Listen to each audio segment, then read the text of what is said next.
Hello সবাই, তো আজকে আরেকটা ভিডিও নিয়ে চলে এসেছি। তো সকালবেলা উঠে আজকে প্রথমে দেখলাম আমার ছোট ট্যাঙ্কটা।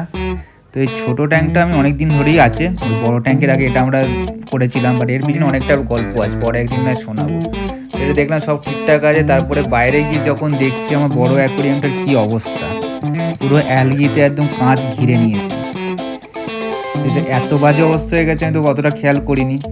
তো এখন জল দেখতে পাচ্ছ পরিষ্কার, কিন্তু কাঁচটা দেখো মনে হচ্ছে যেন কত পুরনো না জল আছে এতে। তো যথারীতি ভেবে পড়লাম যে এটাকে তো ক্লিন করতেই হবে আজকে, আর সেই সঙ্গে দেখা যায় কী আছে, কিন্তু অ্যালগি স্ক্রেপার তো নেই। তো কী করা যায়, তো আমি একটু ভাবতে বসলাম। তো আমাকে যা যা জিনিস আছে আজকে ট্রাই করে দেবো যে কোন জিনিসটা সবথেকে বেস্ট হয় অ্যালগি পরিষ্কার করার জন্য যখন অ্যালগি ক্লিনার নেই। তো আমাকে তিনটে অপশান দেখতে পেলাম, হচ্ছে ব্রাশ, স্পঞ্জ আর একটা কার্ড নেওয়ার রিজন হচ্ছে অ্যালগি স্ক্রেপারের মাথাটা অনেক শক্ত হয়, সেই ক্ষেত্রে আই থিঙ্ক কার্ডের সাথে ওটা মোটামুটি একটু অ্যাডজাস্ট করা যেতে পারে। তো প্রথমে যথারীতি স্পঞ্জ দিয়ে একবার ট্রাই করলাম, স্পঞ্জ দিয়ে তো আগেও ট্রাই করেছি। যথারীতি একটাই প্রবলেম হয় কি, জলটার মধ্যে অনেক নড়াচড়া বেশি চলে, ধুলো যত নোংরাগুলো থাকে সেগুলো উঠে আসে। ব্রাশ দিয়েও করলাম, ব্রাশ দিয়েও ভালো হচ্ছে, এবার ব্রাশের মাথাটা এতটাই ছোট যেটা করতে করতে আমার সারাদিন লেগে যাবে। তো সেই জন্য আমি ওটাতে আর বেশিক্ষণ করলাম না, কিন্তু এটা দিয়ে কর্নার পরিষ্কার করাটা খুব ভালো হয়েছে। কর্নারের মধ্যে প্রচুর ময়লা জমে সিলিকনের ওপরে, তো সেটা যখন ঘষেছি দেখলাম অনেক সাদা সাদা সব জিনিস, এবং যতগুলো অ্যালগি আছে ওর মধ্যে সেগুলোও এসে গেছিলো।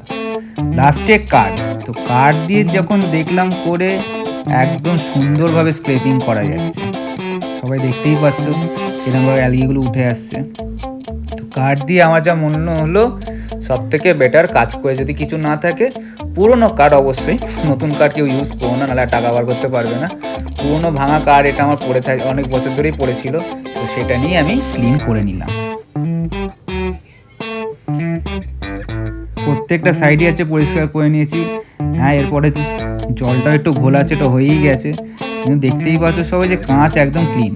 তো জলটা যখন ঘোলে গেছে 25% মতো জল আমি চেঞ্জ করে নিলাম।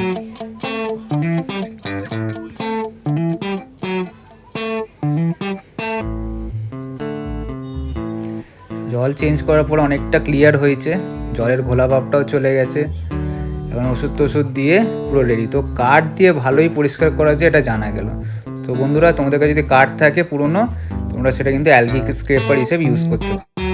মাছটা এখন সবাই দেখতে পাচ্ছে একটা এক্সট্রা ক্লিয়ার গ্লাস কী অবস্থায় ছিল আর এখন কী অবস্থা হয়েছে, পুরো পরিষ্কার হয়ে সব কিছু দেখা যাচ্ছে।